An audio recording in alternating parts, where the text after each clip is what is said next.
राष्ट्रीय गीत वंदे मातरम के 150 वर्ष पूरे। भाजपा ने आज प्रदेश में चारों संसदीय क्षेत्रों में किया वंदे मातरम का सामूहिक गान। शिमला में जयराम ठाकुर और अनुराग ठाकुर ने कार्यक्रम में हिस्सा लिया। वंदे मातरम के 150 वर्ष पूर्ण होने के उपलक्ष्य पर भारतीय जनता पार्टी देश भर में विशेष कार्यक्रमों का आयोजन कर रही है। हिमाचल प्रदेश में भी हर संसदीय क्षेत्र में आज वंदे मातरम का सामूहिक गान किया गया। इसी कड़ी में शिमला संसदीय क्षेत्र में कार्यक्रम होटल वुडविल पैलेस में आयोजित किया गया, जिसमें पूर्व मुख्यमंत्री एवं नेता प्रतिपक्ष जयराम ठाकुर, पूर्व केंद्रीय मंत्री व सांसद अनुराग ठाकुर, सांसद सुरेश कश्यप मौजूद रहे और वंदे मातरम के सामूहिक गान में हिस्सा लिया। स्वतंत्रता संग्राम में वंदे मातरम राष्ट्रीय गीत की ऐतिहासिक भूमिका और राष्ट्रीय एकता के प्रतीक स्वरूप को ध्यान में रखते हुए केंद्र सरकार और भाजपा द्वारा देश भर में जनभागीदारी वाले उत्सव आयोजित कर रही है, जो 1 वर्ष तक चलेंगे। इस मौके पर पूर्व मुख्यमंत्री जयराम ठाकुर और सांसद अनुराग ठाकुर ने कहा कि वंदे मातरम केवल एक गीत नहीं बल्कि भारत की आत्मा और राष्ट्रभक्ति का प्रतीक है।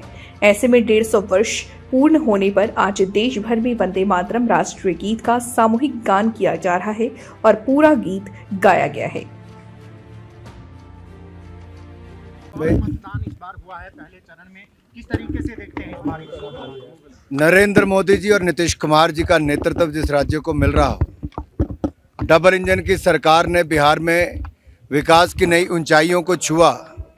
जब लोग तुलना करते हैं जंगल राज वर्सेस कानून राज की, तो स्पष्ट तौर पर दिखता है कि बिहार की जनता अपने विकास की रफ्तार को थमने नहीं देगी, निरंतर जारी रखेगी और निरंतरता के लिए, बिहार की बेहतरी के लिए एनडीए की सरकार को बनाने का मन बनाया है।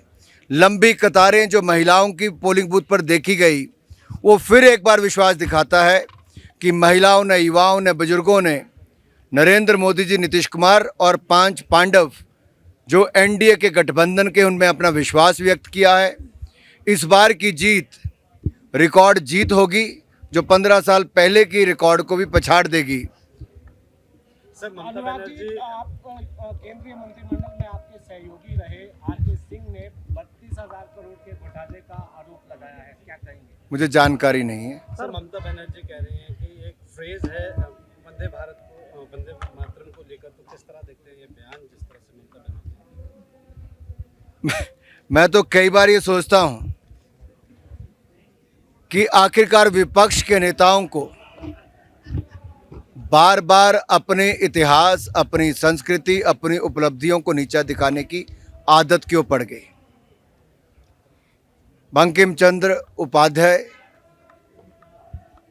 जिन्होंने वंदे मातरम आज से 150 वर्ष पहले रचित किया और जिसने देश के स्वतंत्रता सेनानियों से लेकर उस समय में सभी भारतवासियों को उत्तर से लेकर दक्षिण, पश्चिम से लेकर पूर्व तक एकजुट करने का काम किया। अंग्रेजी हुकूमत के खिलाफ जिसने नए प्राण फूंकने का काम किया हमारे स्वतंत्रता आंदोलन में, और जिसको 1950 में भारत के प्रथम राष्ट्रपति डॉक्टर राजेंद्र प्रसाद, जिनको हम प्यार से राजेंद्र बाबू सब लोग कहते हैं, उन्होंने राष्ट्रीय गीत का दर्जा दिया। और आज नरेंद्र मोदी जी हैं जो उसको पूरे देश भर में गांव-गांव, शहर-शहर, युवाओं से लेकर नागरिकों को कह रहे हैं पूरे धूमधाम से 150वीं जयंती मनानी चाहिए।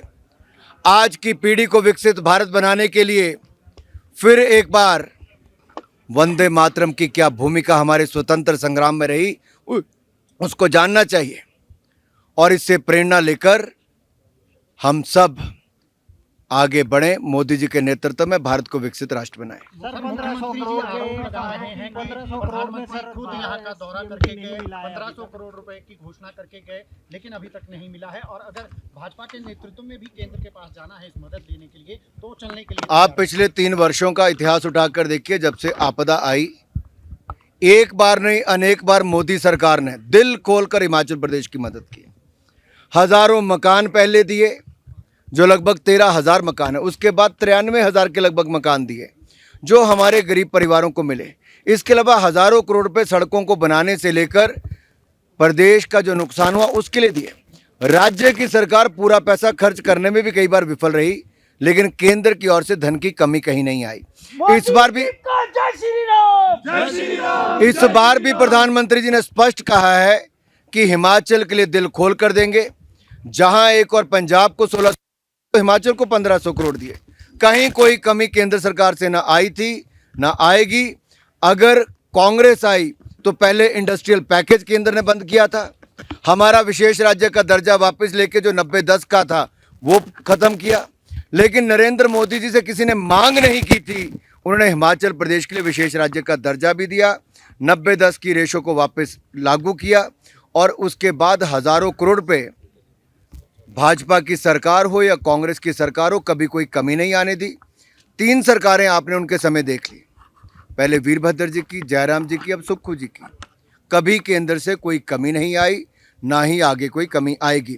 जहां तक आप मेडिकल की बात कर रहे थे जायका के प्रोजेक्ट में, इतना ही स्पष्ट कर दूं, कोई भी एक्सटर्नली एडेड प्रोजेक्ट होता है तो केंद्र की मंजूरी के बिना नहीं होता। और उसमें क्योंकि जो लोन के रूप में पैसा आता है वो केंद्र की सरकार को वापस करना पड़ता है। उसका एक बड़ा हिस्सा जो लगभग 80% इस प्रोजेक्ट में है जायका का, वो भारत सरकार का जो मंत्रालय है, फाइनेंस मिनिस्ट्री, उसको वापस करना है। तो उनकी मंजूरी के बिना तो पैसा हो ही नहीं सकता। तो जब मई महीने में माननीय मुख्यमंत्री जी नड्डा जी से मिले तो उन्होंने गुहार लगाई थी कि इसको मंजूर करवाएं। उसके बाद नड्डा जी ने और प्रधानमंत्री जी ने इसको मंजूर किया है। जो वित्त मंत्रालय से पैसा आएगा, जायका का पैसा, और हिमाचल के स्वास्थ्य सुविधाओं के सशक्तिकरण और लोगों के उद्धार के लिए और इलाज के लिए है। मुख्यमंत्री दावा कर रहे हैं कि बीजेपी 5 गुटों में बंटी।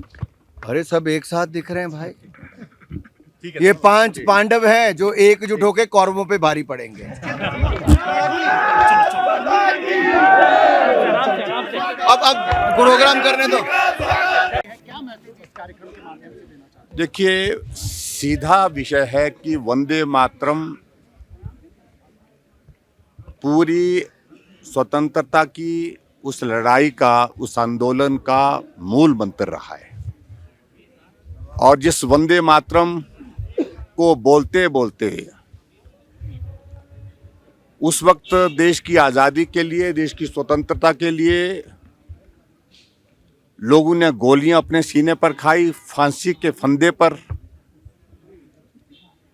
झूम गए।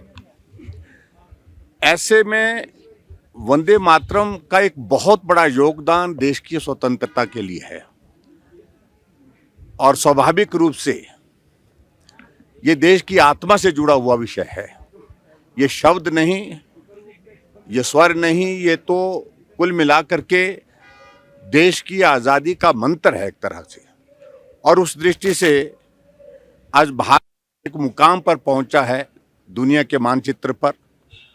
ऐसे में हम आगे बढ़ने की बात के साथ साथ पीछे जिन चीज़ों का योगदान इस देश की आज़ादी के लिए रहा है, अपना मूल, अपनी संस्कृति, अपना संस्कार और देश की आज़ादी के लिए जिन लोगों ने कुर्बानी दी है, उसको याद करने का भी ये समय है।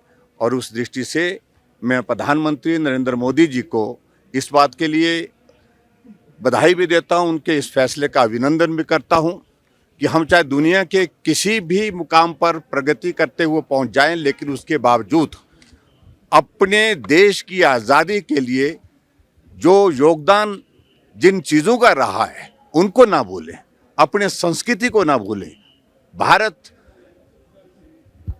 की संस्कृति को मजबूत करने के लिए जिस रूप में हम अपना योगदान दे सकते हैं, आने वाली जनरेशन तक ये स्मरण रहना चाहिए, याद रहना चाहिए। उस दृष्टि से एक ऐतिहासिक ये फैसला लिया गया है। और मैं सभी उन वीर जवानों का, खासतौर से उस वक्त के ऐसे स्वतंत्रता के आंदोलन में जिन लोगों ने अपने जीवन की कुर्बानी दी है, उनको स्मरण करते हुए उनको श्रद्धांजलि देता हूं, उनको याद करता हूं, उनके योगदान को स्मरण करता हूं।